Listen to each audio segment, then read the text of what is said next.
Hello everyone, my name is Dr. Film, and yes, I'm qualified to have that name. Today in this video, we're taking a look at one of the worst, possibly the worst movie of 2010, M. Night Shyamalan's The Last Airbender.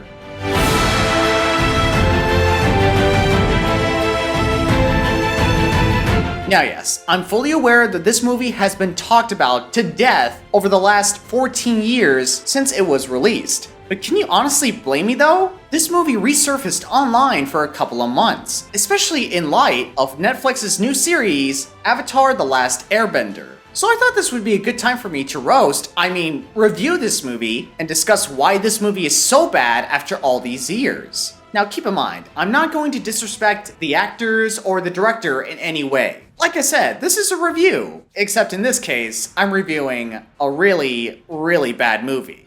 And so, without further ado, let's take a look at The Last Airbender. Leave him alone!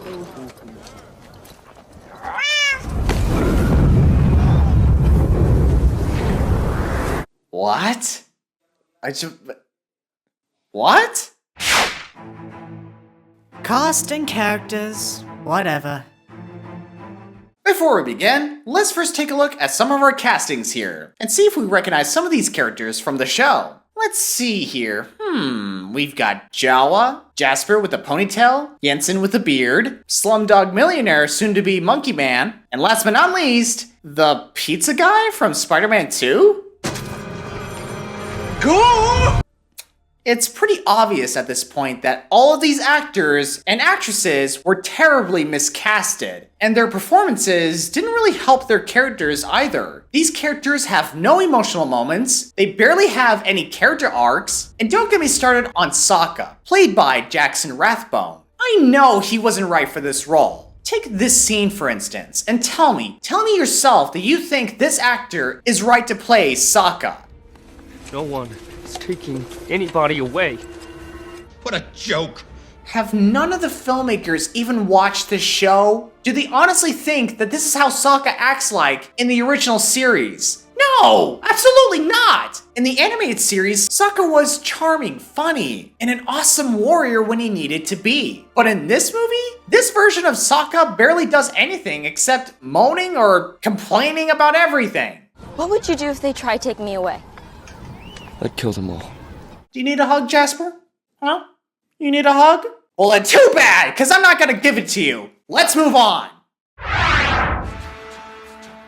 Action and CGI.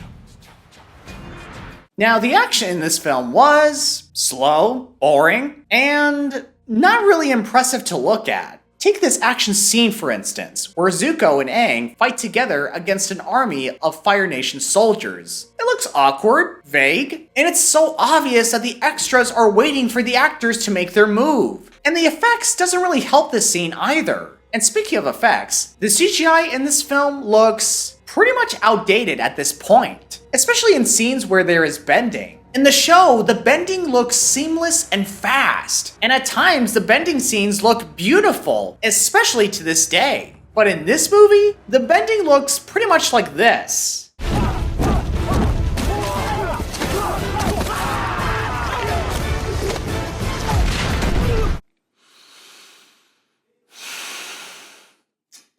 How much money was put into this movie?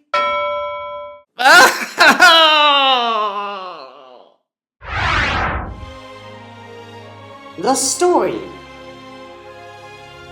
The story was rushed, it didn't give us any character development, and the lore behind the story makes little to no sense. Now, I'm not just talking about the show, I'm talking about the big changes that they've made to the story to fit the runtime of this movie. For instance, why is the prison of Earthbenders surrounded by Earth? And why haven't they escaped yet? I mean, hello, there's Earth! Pick it up and throw some dirt in their eyes! I'm gonna put some dirt in your eye. Oh, and here's another example. Apparently in the movie, the firebenders have to surround themselves with fire in order to fight. But that's not how firebending works. Their firebending comes from the sun. The sun! Not just from candles or fireplaces or furnaces, nothing like that. But in this version, you're telling me that the Fire Nation somehow managed to take over all three nations with no sweat? That makes no sense! If they had to surround themselves with fire all the time, doesn't that give their enemies an advantage to douse their fires and take them out easily? It makes no sense!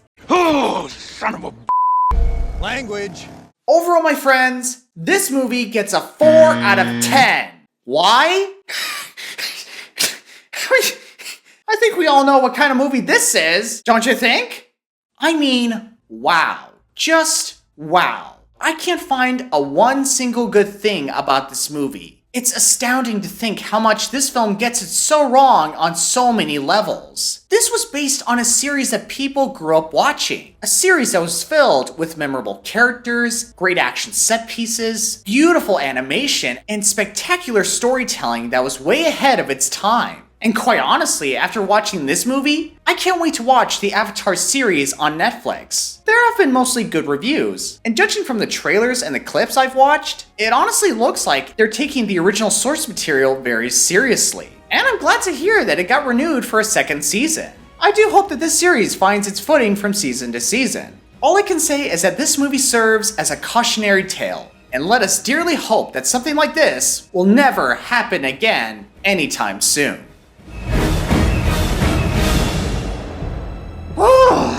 That's it. That's the end of my review. I hope you enjoyed it. If you did, please leave a like, and please subscribe to my channel for reviews and more. And you are more than welcome to follow me on Instagram for updates on my channel. And you can find more videos and content on TikTok at DocRonces. And as always, I will see you guys at our next appointment.